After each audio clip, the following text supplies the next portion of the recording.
Welcome. These will be my thoughts on Young Jedi Adventures, Season 2, Episode 19, Journey to the Bracca Badlands / The Search for the Missing Dunnels. The video will have spoilers for the show leading up to and including it, and I think also for some other Star Wars. Honestly, potentially anything Star Wars that had come out by the time this first premiered. And yeah, I consider this another good to great episode. So right, now I remember the last thing I wanted to say. The age rating, I believe it is around 7 years for the episode, and it will be for the video as well. So I want to start by recommending a leftist YouTube video. So while this particular video recommendation is excellent, it will not quite be rated ages 7 and up, so I'm trusting, if there are kids watching this video, not to go watch, recommend it to your parents. But Essence of Thought did a fantastic video called Trans Woman Debunks YouTube Hate Comments. And yeah, part of the reason I am making sure to recommend women this month is it is Women's History Month, so I'm also going to especially make sure to talk about female characters in this episode, in this video, at this time. So I think that will be the very next thing. Yeah, so Liz had what I think is probably my personal favorite joke of the show, up to and including this episode. The thing with, there might be these creatures, out here in the Badlands, and she goes like, oh, really? And then everybody looks at her and she's like, I mean, really?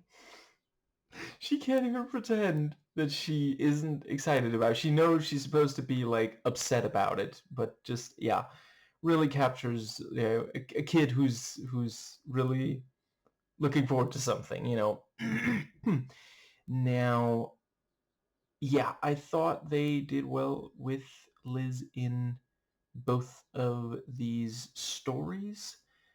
The this thing of let's see, yeah, helping out during the first part of the episode, and I also thought especially in the second half, with once again her being great with animals, nature, and her patience with Zadi was really admirable. I think, I'm not 100% certain, because I know the show has at least some characters who are non-binary. I'm afraid I forget if Zadi or Aaron are female. So, I'm not saying for sure that they are female, but I am going to briefly talk about their characters. And yeah, if they are female, then that's why I'm talking about it. And if not, hey, there's some good stuff with them. I super related to, I hope I'm at least naming her right. My wrists are too sore to check right now, but I believe the name was Aaron, because Mimi is the droid, and they said they were looking forward to Aaron, Mimi, and Toddy. And Toddy, I think was the name, was definitely Toppy, was definitely the pick. Anyway, the thing about, something went wrong, so Aaron is like practically panicking, and let's see, Aaron did great at, understanding how to talk to Toppy in order to make sure that Toppy does not rush off on, without thinking. I guess hypothetically Mimi might be female in so much as, well, yeah, I feel like a number of Star Wars droids are gendered. At least there's some gender stereotyping going on. But yeah, Mimi was also great, distracting. And so the zapping, I feel like it's just on the edge of what I don't know. If I had a 7-year-old, I'm not certain that I would let them watch this episode because it is a little bit much. But then at the same time, they are making an effort, the animators, to make it so like cartoony that it does not resemble, because like in real life, sufficient electrical shock, like that's potentially an assault, if it's done on purpose, and here it is. I also really like that Aaron, it might have happened, I have to admit right now I forget, but I think because they talk about them as if we, the audience, should also know Aaron, Mimi, and Toppy. But yeah, the way that Mimi will like rest on Aaron's shoulder, and Aaron will like, kind of like rub its head a little bit, and like very very pet, you know, yeah, like petting a pet. And then Mimi jumps on the shoulder of one of the two pirates, I think they are, and it's for something very very different. But yeah, reminded me a little of the what are those called? Like maybe durable or something. The size and the nature of the petting. And in the second half, we have Zadi, who once again, maybe female, certainly talking about the character now. And so this is essentially two stories in one episode that are both about focusing and thinking things through and sticking with what you are doing. So I do appreciate that at least it's not still Kai who has had to learn that lesson multiple times. And I suppose there is some difference between, so in the first one, it's the, taking time, figuring out what to do, and only then acting, where in the second, it's making sure you focus, even if you are hungry and, might get distracted kind of thing. But yeah, I thought it worked really well, the way that Zadi, over the course of the episode, at first just can't really hide how fun this is, and that can sometimes scare the Dunnels a tiny bit. I believe I talked about Dunnels. I'm fairly confident they've been on the show before, so I did already talk about how they wag their tails like dogs, and also like lick.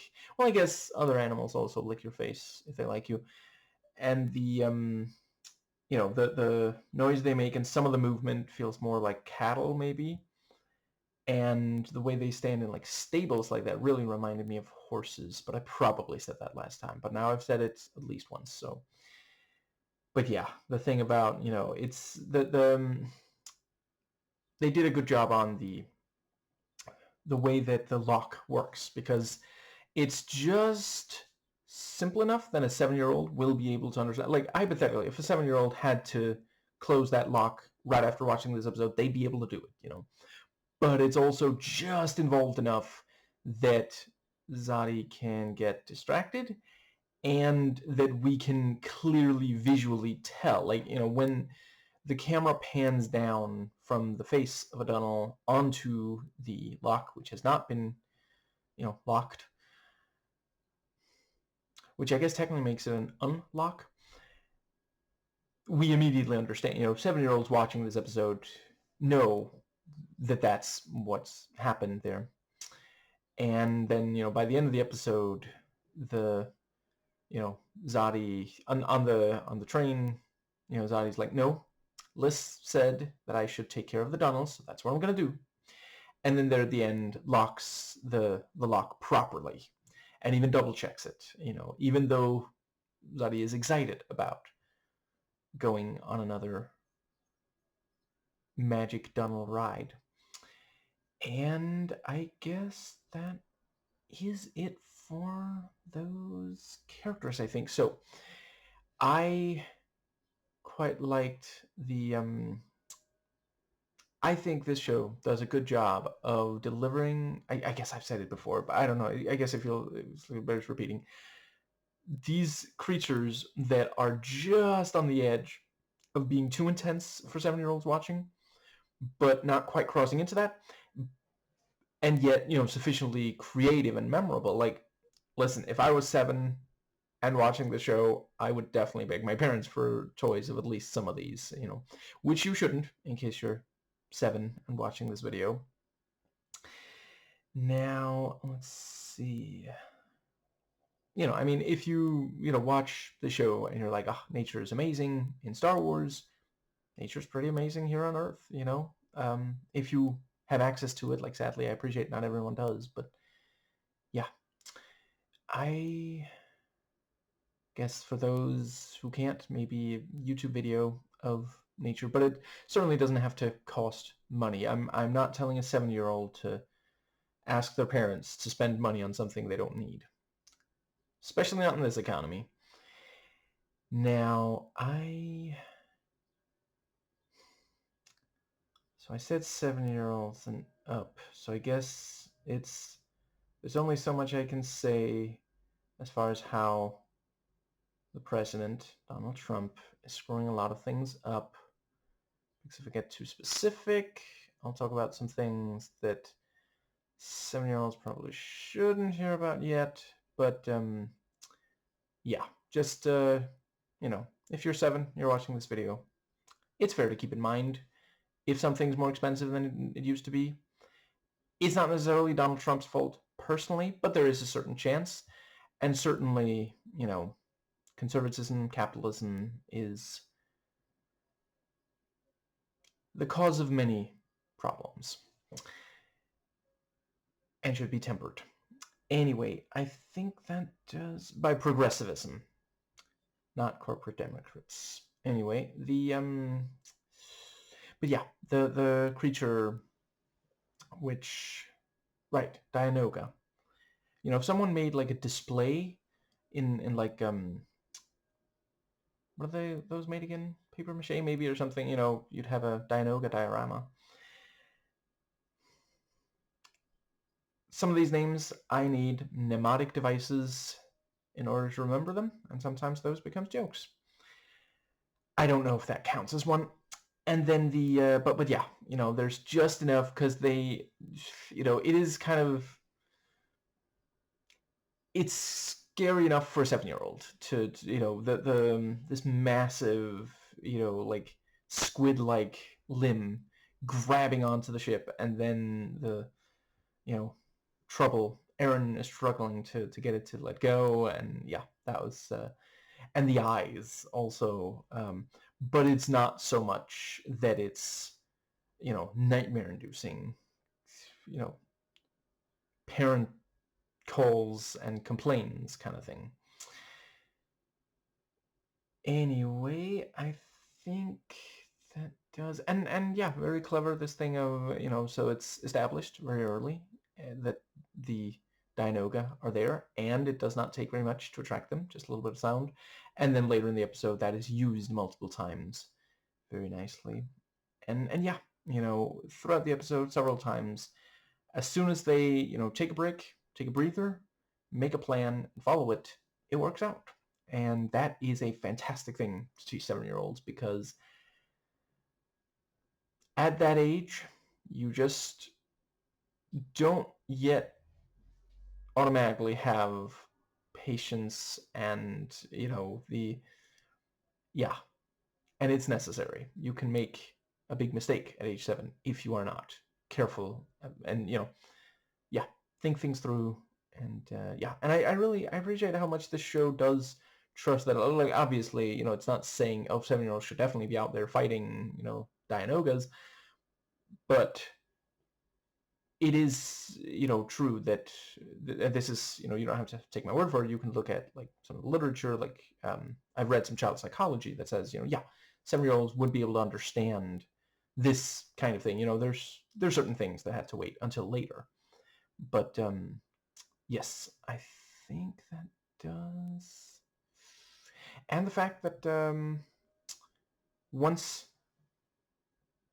Tipo accepts it, throughout the rest of the episode, Tipo does not rush in anymore. And that's, again, for the 7-year-olds watching, hey, Tipo made a mistake, now understands what the mistake was and what the consequences are, getting caught. Which, again, in real life is not, there's not really going to be that. But, yeah, you could end up in a situation you really wish you hadn't if you, until you manage to it's impulse control, basically. You have to learn to, because we can understand why Tipo was thinking that. It's not inherently a bad idea.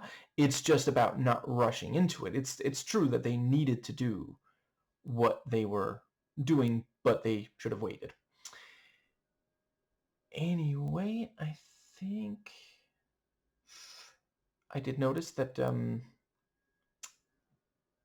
Nubs did not make much noise in this episode, probably because there was so much of Tipo and the Pick-Picks, and they make similar noises. I forget what those were called. Cooing, maybe? Whatever. And I think that does more or less cover...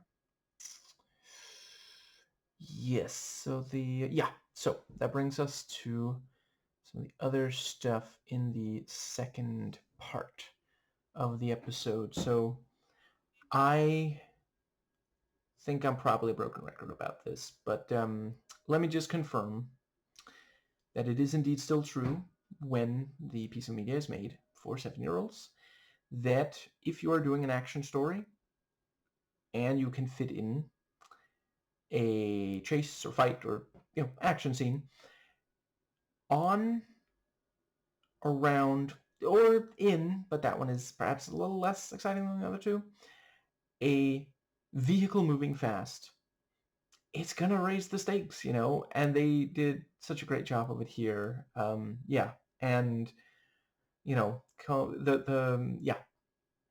the robbers, the train robbers, which I do appreciate. It's one of those things, certain things within Star Wars is like, we've seen that a lot of times.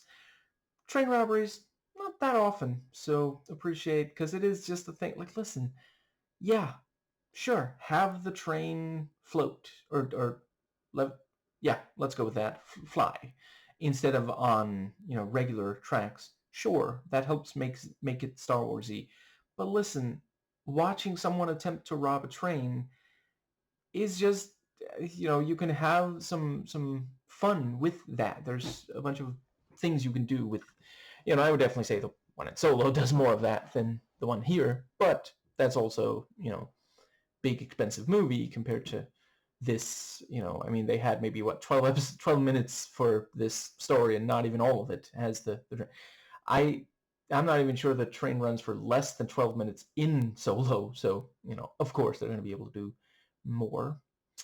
But yeah, if the three had not attempted to rob this train, they wouldn't have ended up in the water.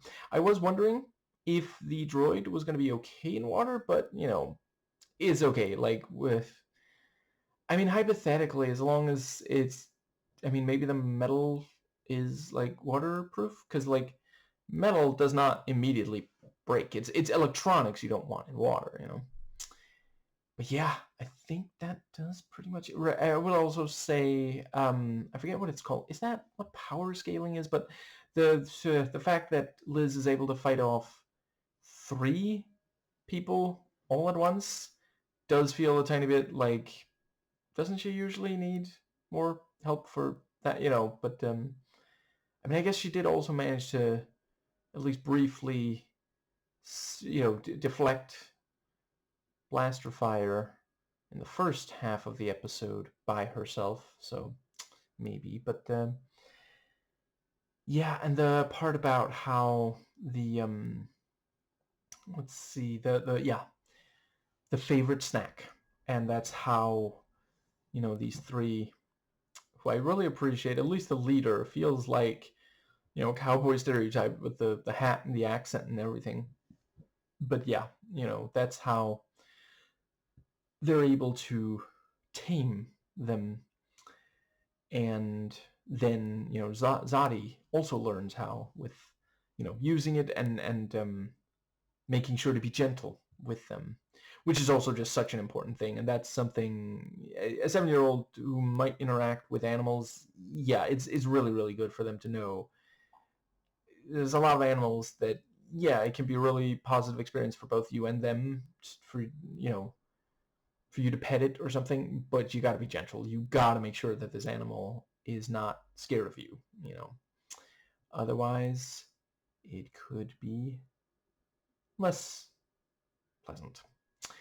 I think that does pretty much cover. Let's see. I I think. Okay, so let me just see if there's any like closing observation to make. I Yeah, I feel like there's at least one more thing that I really wanted to make sure. Let's see. Gonna mentally fast forward through the episode real quick. I